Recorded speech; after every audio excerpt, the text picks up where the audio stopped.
Sebelum kalian lanjut nonton video ini, subscribe YouTube channel Persada Wajah TV dan aktifkan lonceng notifikasinya.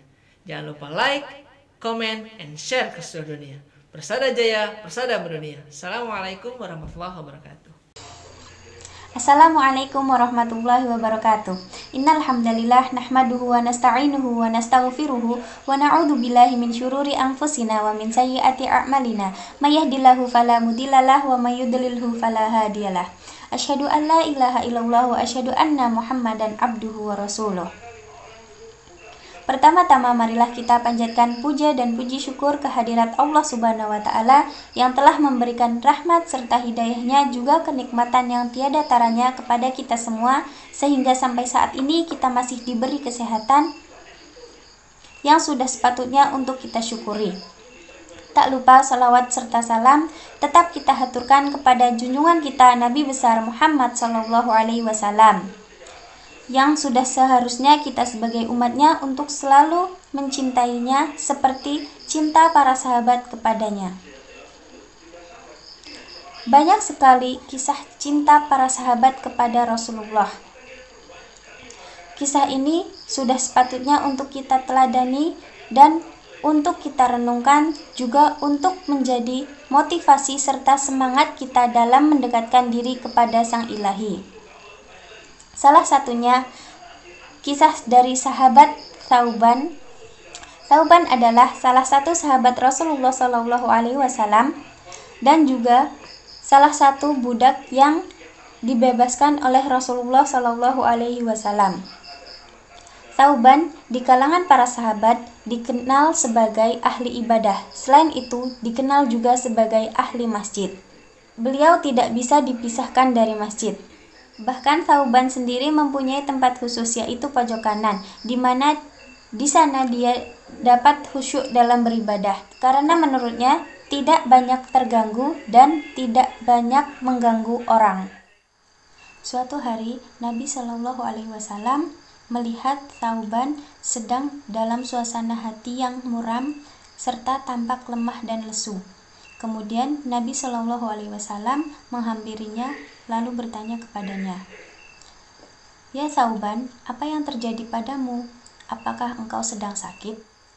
Thauban menjawab, "Ya Rasulullah, saya sedang tidak sakit dan saya tidak sedang merasakan sakit. Tetapi saya sedang mengkhawatirkan suatu hal. Setiap siang datang, saya selalu memikirkan apakah nanti malam saya bisa bertemu dengan engkau kembali ya Rasulullah. Begitupun ketika malam, saya selalu memikirkan apakah keesokan harinya saya bisa bertemu lagi dengan engkau ya Rasulullah. Namun yang paling saya khawatirkan adalah ketika di dunia saya masih bisa melihat engkau ya Rasulullah. Tetapi ketika kita berpisah, entah saya duluan yang meninggal atau engkau duluan yang meninggal, apakah di surga nanti kita bisa bertemu lagi ya Rasulullah, karena engkau adalah seorang Rasul, seorang Nabi. Saya khawatir engkau ditempatkan di surga yang paling tinggi, sedangkan saya adalah seorang yang bukan siapa-siapa. Saya sangat khawatir jika saya harus berpisah dengan engkau ya Rasulullah. Jika di dunia hari ini tidak bisa bertemu, maka keesokan harinya saya bisa mencarinya. Namun jika di akhirat, jika tidak bisa bertemu, maka tidak akan bisa bertemu selamanya. Sedangkan jika bisa bertemu, maka bisa bertemu selamanya. Itulah yang saya khawatirkan ya Rasulullah. Saya khawatir jika tidak bisa bertemu engkau di sana ya Rasulullah." Lalu turunlah firman Allah dalam surat An-Nisa ayat 69. A'udzu billahi minasyaitonir rajim. Bismillahirrahmanirrahim. Wa may yuti'illaha wa rasulahu fa ulaika ma'al ladzina an'ama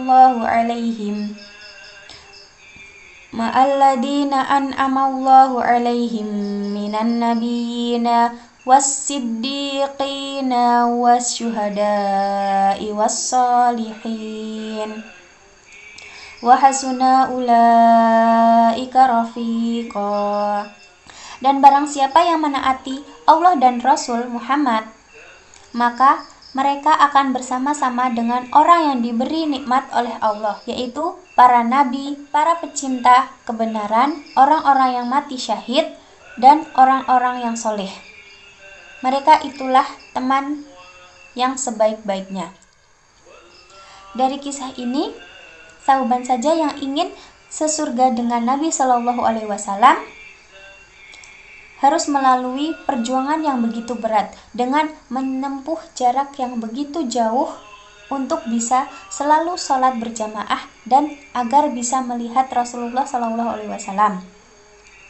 Padahal telah jelas-jelas bahwa Thauban adalah salah satu dari sahabat Nabi Shallallahu Alaihi Wasallam. Sementara kita yang bukan siapa-siapa, yang bukan sahabat para nabi dan surganya belum jelas, namun bercita-cita ingin sesurga dengan para nabi, untuk pergi ke masjid saja masih susah.